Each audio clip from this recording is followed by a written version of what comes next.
Your Samsung Jet cordless vacuum cleaner won't turn on and the red light is flashing at you telling you to install your filter, which would be understandable, but the filter is already installed. Today I'm going to show you how to repair this fault quickly and free of charge. It's with the sensor that's inside this part here, which picks up the magnet inside your filter. To access the sensor, we need to get behind this casing. So first, for safety, we need to remove the battery from the vacuum cleaner by pressing down the button and pulling on the battery. Then twist off your HEPA filter like so, and you will see 1, 2, 3 cross-headed screws. We just need to undo those, and then this cover will just pull off, and you will see instantly the sensor inside. There's 3 wires going to it, a red one, a blue one, and a black one. We're going to get rid of this sensor by bypassing it.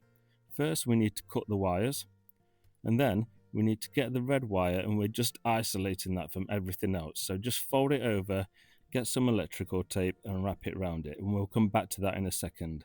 Now the blue and the black wires, we're actually going to just trim the insulation off of these, and the idea is we're going to join these together. Now I'm going to solder these, so we're going to twist the ends and then twist the wires together. If you haven't got a soldering iron though, don't worry, it's not the end of the world. There's no actual movement on these wires when they're inside the vacuum cleaner, so although I'm soldering them today, you could technically just twist them together.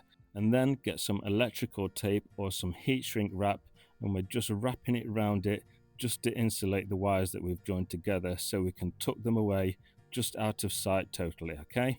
Then get the cover, and we're just placing this back from where we got it from, being careful to line up the screw holes carefully, making sure it's all the correct way around for the filters to fit in correctly.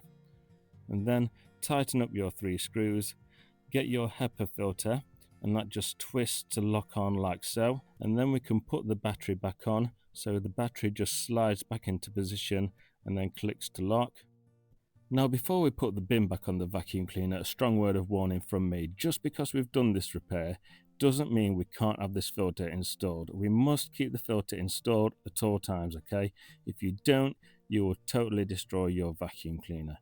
So right, we put the bin back on now, it just slides on and clicks, and for the moment of truth, everything is working as it should be. Please don't forget, you must have your filter installed in your vacuum cleaner when using it.